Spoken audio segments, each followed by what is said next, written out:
Après un deuxième opus plus compliqué à produire et dont la réception a été plus que mitigée, George Lucas doit avancer ses derniers pions sur l'échiquier de son histoire afin de conclure la saga Star Wars. Le réalisateur s'apprête donc à réaliser ce que je considère encore aujourd'hui être comme mon épisode préféré. Place désormais à la revanche des Sith.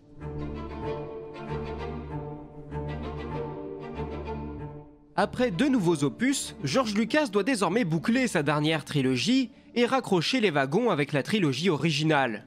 Certains éléments sont déjà connus des fans, que ce soit le fait qu'Anakin soit amené à devenir le père de 2 enfants, Luke et Leia, que la République doit s'apprêter à basculer pour devenir un empire, ou bien que Vador et Obi-Wan sont censés s'affronter dans un duel fratricide.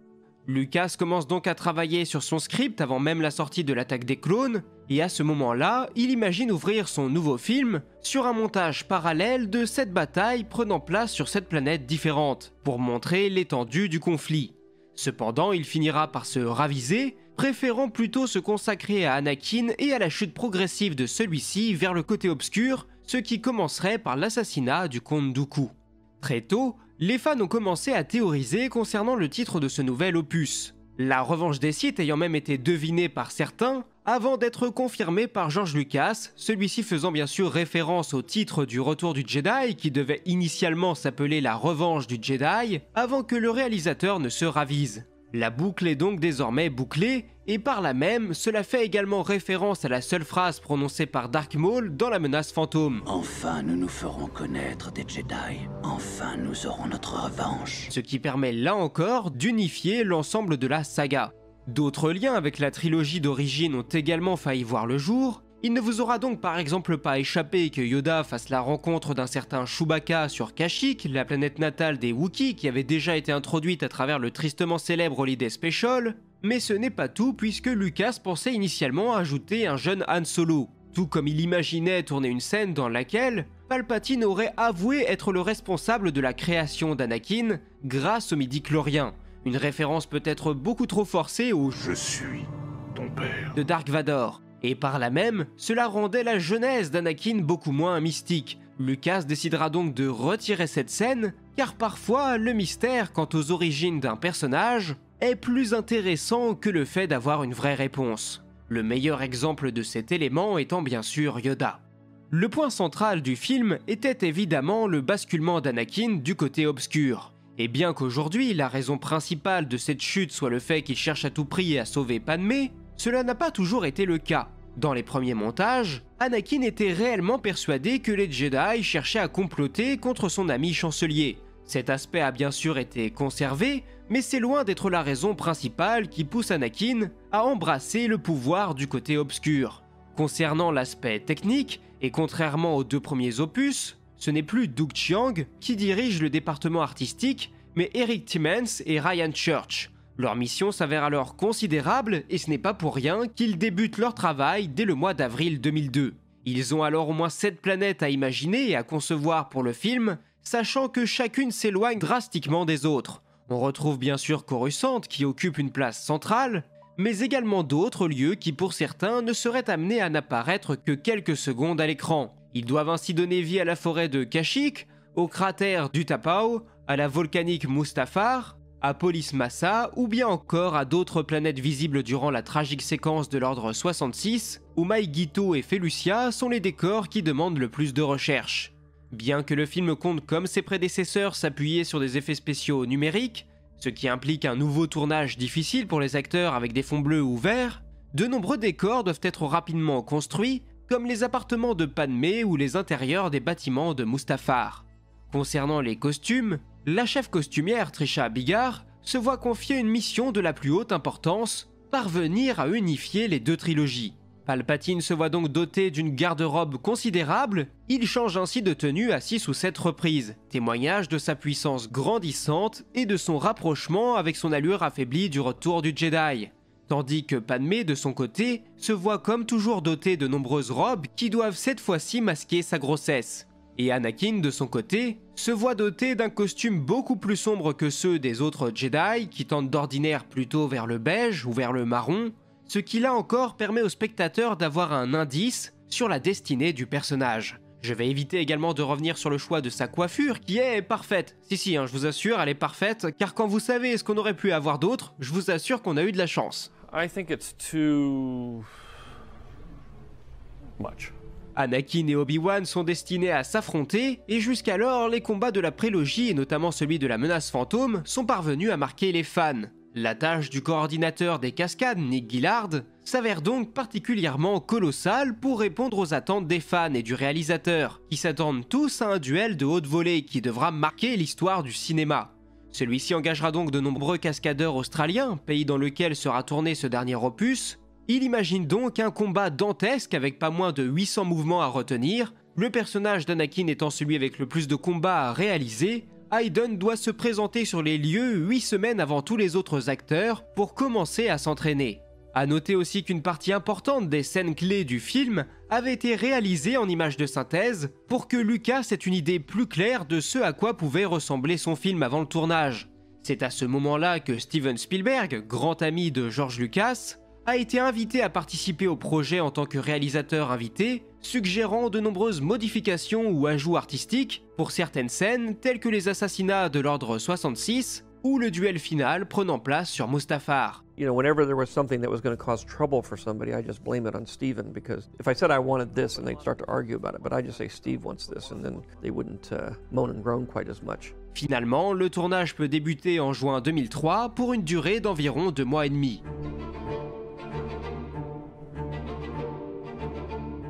Le 30 juin 2003, les différentes équipes s'installent donc à Sydney au sein des studios de la Fox pour débuter une part considérable de tout le travail qu'il y aura à réaliser pour le film. Comme pour les autres opus de la prélogie, la majorité du tournage sera réalisée sur des fonds bleus, où les décors seraient ensuite incrustés numériquement après avoir été réalisés sur ordinateur, ou bien après avoir été conçus comme des maquettes.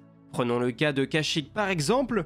Les équipes ont d'abord construit ce qui servirait de modèle pour l'arbre géant que l'on peut voir ici, puis l'ont numérisé avant de créer de multiples copies avec quelques variantes pour agrémenter le reste du décor. Décor qui serait en grande partie inspiré des images récupérées par une autre équipe à Phuket en Thaïlande. De la même manière, l'équipe a eu la chance entre guillemets que l'Etna, le célèbre volcan sicilien, soit entré en éruption peu de temps avant le tournage, ce qui leur a permis de filmer de nombreux plans qui seraient amenés à être utilisés comme plans de coupe ou en arrière-plan pour le duel final opposant Anakin à Obi-Wan. Ce qui a considérablement facilité le travail de Lucas et de ses équipes lors du tournage, c'est la possibilité, grâce à la nouvelle technologie du numérique, de pouvoir disposer des images tournées dans la journée même où elles l'avaient été, ce qui permet aux deux monteurs, Ben Burtt et Roger Barton, de directement commencer à travailler sur le montage du film pour gagner du temps. Une part essentielle du tournage allait logiquement être consacrée au combat et notamment à celui opposant Anakin à Obi-Wan. Pour obtenir les meilleures images et les meilleurs enchaînements, Nick Gillard s'est vu confier par le producteur Rick McCallum sa propre petite équipe de tournage et de cascadeurs. Ils se sont ainsi retrouvés 4 mois et demi avant le début du tournage pour imaginer un combat qui devrait être particulièrement ambitieux. Ces images que l'on peut voir ici et qui ressortent depuis quelques mois sont celles qui ont justement été tournées par le chorégraphe avant d'être présentées à Lucas pour qu'il les valide ou non. Finalement, et comme ils avaient déjà pu le constater, Hayden Christensen et Ewan McGregor se sont révélés particulièrement doués et investis dans leur entraînement. Ils n'ont donc quasiment pas eu besoin de doublure pour réaliser le combat à leur place. Ce sont donc bien les deux acteurs et non pas des cascadeurs que l'on peut voir s'échanger des coups 99% du temps, sans compter que le combat n'est jamais accéléré artificiellement et que tous les mouvements que l'on voit sont a priori à vitesse réelle. Ce nouveau film introduit également un nouvel antagoniste amené à devenir culte, le général Grievous. Oui, je sais, il était déjà apparu dans la série Clone Wars, mais c'est ici sa première apparition en live-action, et c'est pour ce film qu'il a été créé en premier lieu. Je vous invite d'ailleurs à aller voir ma vidéo à ce sujet. Grievous est donc le général cyborg qui prend le commandement de l'armée séparatiste après la mort du comte Dooku. Celui-ci est doublé par Matthew Wood, un éditeur du son chez Lucasfilm, mais de nombreuses théories existent quant au doublage du personnage. En effet, la plus connue est que le rôle aurait été proposé en premier lieu à Gary Oldman, mais que celui-ci aurait dû refuser malgré son envie de le faire, suite au règlement très strict de la Screen Actors Guild. Cependant, Matthew Wood, de son côté, conteste cette version puisqu'il a déjà pu dire que Gary Oldman était un ami proche du producteur Rick McCallum et que celui-ci lui aurait fait passer une audition qui n'aurait pas été concluante. Une audition que Wood aurait également passée de façon anonyme, sous le pseudonyme d'Alan Smithy, un surnom très connu des cinéphiles, et c'est ainsi qu'il aurait été choisi. Difficile de savoir qui dit vrai dans tout ça, mais au moins vous avez toute l'histoire. Enfin, comment ne pas parler du fait qu'Hayden Christensen soit parvenu à convaincre Lucas de le laisser endosser le costume final de Dark Vador. En effet, celui-ci aurait initialement dû être porté par un comédien quelconque entre guillemets, mais Christensen a fait le forcing pour que ce rôle lui incombe également. Un costume spécial a alors été conçu pour qu'il soit ajusté à sa taille, étant donné qu'Hayden fait seulement 1m83, là où Vador mesure un peu plus de 2 mètres. Finalement, ils ont réussi à obtenir un résultat crédible, mais n'oubliez pas lorsque vous reverrez le film qu'à ce moment précis, les yeux d'Hayden sont approximativement ici.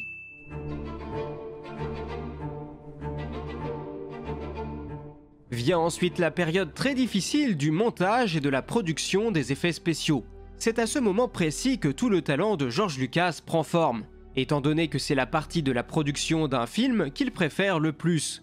Comme il le dit lui-même, c'est au moment du montage qu'il décide de l'histoire qu'il va réellement chercher à raconter. On peut d'ailleurs de notre propre côté analyser image par image certaines scènes du film pour se rendre compte qu'il y a bien dû y avoir des changements d'intention de réalisation entre le moment du tournage et le montage en lui-même. Prenons par exemple ce passage du combat opposant Palpatine à Windu, où on peut voir ici que Sidious est armé avec le sabre d'Anakin, ce qui est très étrange puisqu'il n'est pas encore là. Eh bien c'est tout simplement parce qu'au départ, il était prévu qu'Anakin assiste à toute la séquence et que le chancelier soit amené à s'emparer de l'arme de son futur élève pour tenir tête au maître Jedi. Mais avec la magie du montage et des effets spéciaux, le spectateur n'en saura jamais rien, à moins bien sûr de regarder le film au ralenti. La particularité aussi, c'est également d'avoir pu compter sur 2 monteurs différents. Ben Burtt, le monteur habituel, qui montait pour ainsi dire l'entièreté du film, tandis que Roger Barton, de son côté, était chargé d'éditer toute la séquence du duel opposant Anakin et Obi-Wan sur Mustafar. C'est d'ailleurs une autre particularité du film d'avoir eu une équipe presque entièrement dédiée à cette séquence. Preuve supplémentaire que Lucas souhaitait prêter une attention tout à fait particulière à ce qui deviendrait, selon moi, l'un des climax les plus impressionnants du cinéma moderne, qui aura quand même nécessité de mobiliser pas moins de 900 artistes, et à noter aussi que le film comporte près de 80 minutes d'animation numérique, contre seulement 60 pour La Menace Fantôme. Et ce n'est pas tout, car ce film représente un véritable challenge à absolument tous les niveaux. On vient justement d'aborder le cas des effets spéciaux, mais n'oublions pas le travail de Ben Burtt au niveau du son, qui doit créer plus d'une centaine de bruitages pour tous les vaisseaux et les échanges de tirs que l'on peut découvrir lors de la scène d'introduction. Petite anecdote au passage, car bien qu'Anakin et Obi-Wan aient le même modèle de chasseur, vous remarquerez lors de votre prochain visionnage qu'ils ne font pas du tout le même bruit. En effet, Burtt a fait le choix de leur donner un son qui reflèterait la personnalité de chaque pilote, donc là où Anakin est particulièrement doué, son chasseur fait le bruit d'une voiture de course, tandis que celui de Kenobi, qui déteste piloter, fait le bruit d'un vieux camion. Enfin, lors de la séquence d'assemblage du nouveau Vador, Burtt a fait le choix d'utiliser des effets sonores provenant du film Frankenstein de 1931, afin de rendre hommage à Kenneth Strickfaden, l'un des premiers concepteurs sonores du cinéma parlant. Et bien sûr, comment ne pas parler brièvement de la musique de John Williams? J'en avais déjà parlé dans ma vidéo concernant ce film sorti il y a quelques semaines, mais je ne peux pas m'empêcher d'en remettre une couche. Pour la composer, Williams s'appuie comme toujours sur l'Orchestre Symphonique de Londres, et toujours dans cette optique de relier les trilogies, de nombreux thèmes originaux tels que celui de Leia ou bien de Vador peuvent de nouveau être entendus dans ce 3e opus. Williams nous livre alors ce qui est selon moi sa meilleure partition pour un Star Wars. Le premier trailer du film est diffusé en novembre 2004, 7 mois avant sa sortie, notamment pour profiter de la diffusion du nouveau Pixar, Les Indestructibles. Le trailer sera également diffusé avant les séances d'autres films tels qu'Alexandre d'Oliver Stone ou Le Polar Express de Zemeckis. La bande-annonce est bien sûr diffusée aussi sur internet à la même période, et durant la campagne marketing qui s'ensuivra, Lucas dira de son film qu'il est différent des autres Star Wars, qu'il est beaucoup plus larmoyant, et qu'ils aiment le décrire au sein de son équipe comme une sorte de Titanic dans l'espace. Le film sera ensuite proposé en avant-première dans certaines villes américaines dans un but caritatif, avant d'être diffusé officiellement pour la première fois au Festival de Cannes le 16 mai 2005. Sa sortie en salle est ensuite programmée pour le 19 mai dans la majorité des pays, et comme à chaque sortie, de nombreux cabinets réalisent des estimations pour savoir combien la sortie du film pourrait faire perdre d'argent aux entreprises américaines suite à la prise de congés ou au fait que certains salariés puissent se déclarer malades pour aller voir le film. Cette fois-ci, les estimations sont autour de 627 millions de dollars de manque à gagner. Une autre anecdote que je trouve incroyable, c'est que comme souvent avec Star Wars, de nombreux fans n'hésitent pas à se positionner devant les cinémas et à camper devant pour être sûrs d'avoir leur place le jour J. Cependant, nous avons un article de la BBC qui nous apprend qu'une énorme file d'attente s'était créée autour d'un cinéma d'Hollywood, le Grauman's Chinese Theatre. C'est celui que vous pouvez voir sur cette image que vous avez forcément déjà vu ailleurs. C'est donc un lieu de rencontre traditionnel pour les fans de la saga, qui décident cette fois-ci de commencer à camper devant 7 semaines avant la sortie du film. Oui, vous avez bien entendu. Mais l'anecdote ne s'arrête pas là, puisqu'il n'avait jamais été prévu que le cinéma diffuse le film. Cependant, les fans ont refusé d'accepter cette information et sont restés pour la plupart à camper devant jusqu'au jour J, où certains ont accepté au bout d'un moment une offre pour aller voir le film dans un autre cinéma voisin. Je crois qu'on peut difficilement trouver plus têtu qu'un fan de Star Wars. A noter également qu'une copie du film avait vraisemblablement été dérobée afin d'être partagée illégalement sur internet. 8 personnes ont ainsi été incriminées par le procureur du district de Los Angeles. Enfin, La Revanche des Sith est le premier film de la saga à recevoir une classification PG-13, notamment à cause de quelques images intenses et de certaines séquences violentes. Mais fort heureusement, en France, on n'en a que faire de ce genre de préoccupations, et j'ai donc pu aller voir ce film avec mon père alors que je n'avais que 5 ans. Et sans ça, je serais sûrement pas là à vous parler de ça aujourd'hui. Bref, le film cartonne dès son premier jour au box-office, battant même le record jusque-là détenu par Spider-Man 2, du plus gros revenu brut en une seule journée avec plus de 50 millions de dollars récoltés. Après 5 jours, le film devient le plus rentable de l'année 2005, et à la fin de son exploitation, le film se classe comme le 16e plus gros succès en salle de tous les temps aux États-Unis, terminant sa course avec un box-office mondial de 848 millions de dollars, juste derrière Harry Potter et la Coupe de Feu, bien qu'aux États-Unis, Star Wars conserve la première place. En France, le film réalise plus de 7 millions d'entrées, ce qui fait de lui le deuxième Star Wars le plus visionné après La Menace Fantôme, avant bien sûr l'arrivée du Réveil de la Force 10 ans plus tard. Mais en 2005, c'est Harry Potter qui occupe la première place du classement du box-office français, suivi de près par La Revanche des Sith, tandis que la 3e place est quant à elle occupée par Le Monde de Narnia et la 4e par Brise de Nice. Concernant la critique, le film est accueilli bien plus favorablement que ses deux prédécesseurs, obtenant une moyenne de 80% sur Rotten Tomatoes. En France, le film est aussi bien perçu par la critique que par les spectateurs, certains estimant même qu'il est le meilleur film de la prélogie, d'autres allant plus loin encore en avançant qu'il serait même supérieur à l'Empire contre-attaque. Ainsi va s'enclencher une nouvelle guerre entre les anciens fans et les nouveaux qui n'est encore aujourd'hui toujours pas achevée. Néanmoins, estimons-nous heureux d'avoir la chance de pouvoir profiter de ces deux chefs-d'œuvre. A noter également qu'avec le temps, force est de constater que la prélogie a été revue à la hausse par la communauté, et je pense notamment que cela est dû au fait que ses plus grands fans et défenseurs actuels soient désormais en mesure de participer à des débats et de livrer leur opinion, car ceux-ci sont, je pense pour une grande partie, membres de ma génération qui ont découvert Star Wars avec la prélogie. Concernant ces distinctions, le film est nommé comme le meilleur film de l'année au Festival du film d'Hollywood, et il est également salué dans diverses cérémonies pour ses bruitages, ses effets visuels ou bien encore sa musique. Hayden Christensen de son côté reçoit également une récompense aux MTV Awards comme meilleur méchant, tandis qu'il reçoit dans le même temps un Razzie Award comme pire second rôle. S'il fallait une preuve de plus que ces récompenses ne font pas de sens et sont uniquement là pour faire parler et être toxiques, en voilà une de plus. Enfin, le film ne reçoit qu'une seule nomination aux Oscars pour ses maquillages, mais la récompense est attribuée au Monde de Narnia. Film qui figure également dans la liste des nommés pour les meilleurs effets spéciaux avec La Guerre des Mondes de Spielberg et King Kong de Peter Jackson.